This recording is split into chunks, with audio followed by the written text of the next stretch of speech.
Ձեր թույլտվությամբ բանակի շուրջ վերջին շրջանում այսպես թեժ խոսակցությունների մասով, որ ծառայության հետ կապված այսքան գումար վճարեն, ձեր գնահատականը այս առուծախին էլի սոցիալական անարդարության մասին են մարդիկ բարձրաձայնում, պարոն Հակոբյան, ուզում եմ դուք գնահատական տաք, թե ի վերջո այս նախագիծը արժե, որ կյանքի կոչվի եւ եթե չկոչվի կամ կոչվելու դեպքում ինչ հետևանքներ կունենա։ Նախագիծը, որը ներկայացված է երկրի քանդման, բանակի քանդման, ընտանիքների քանդման եւ արական սեռի տղամարդկանց փչացնելու ուղղված նախագիծ է։ Պարոն Հակոբյան, իշխանությունները բացատրում են, եթե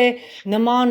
քայլերի չգնան, երկրում սարսափելի արտագաղթ է սկսվելու, բոլորը ամեն ինչ անում են, որպեսզի իրենց երեխաներին երկրից դուրս հանեն, որ չծառայեն, նաև զուգահեռ ասում են, եթե այս նախագիծը կյանքի կոչվի, լավ ներգաղթ կսկսվի եւ շատերը, որոնք այս ժամանակահատվածում հայրենիքը լքել են ըստ էության բանակին խուսափելու ծառայության կապած, կգան հայրենիք եւ այդ գումարը կվճարեն, դա էլ պայմանագրային զինծառայողների հետագա այսպես հարցը կլուծի, այս մասին ինչ կասեք, իրենց այս հիմնավորմամբ, որ եւ արտագաղթը կկանգնի եւ ներգաղթին կնպաստի։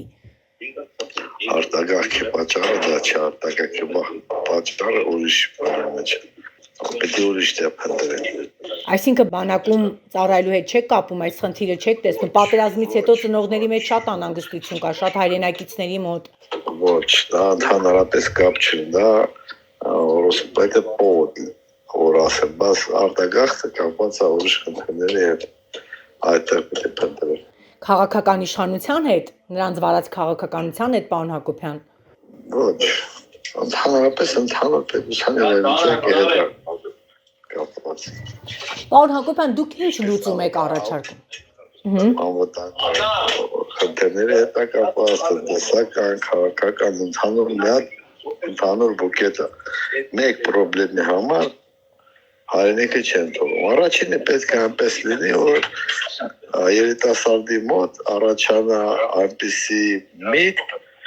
գաղափար, որ ինքը գնում է բանակում ծառայելու ոչ թե զոհվելու, այլ գնում է բանակում ծառայելու, հաղթելու եւ պատիվ ձեռք բերելու համար։ Առաջինը դա պիտի անի, որպեսզի երիտասարդը իսկ դա բազմաֆունկցիոնալ գործողություն է սկսած մանկապարտեզ։ Դրա համար ես չեմ ուզում ասես հեռախոսով ասես։ Բաներ ասեմ, ինքը բարդ գործընթաց է, որը միջև էջ պիտի կատարվի։ Պարոն Հակոբյան, ձեր լուծումը ո՞րն է։ Ինչ անել, այդ մանկապարտեզից սկսել։ Աշխատել ուղղությունը ցույց կտաք որպես երկար տարիների զինվորական ծառայության փորձառու գեներալ։ Ուղղությունը ցույց։ Ես զբաղվեց պետությունում ռազմահայրենասիրական դաստիարակությամբ։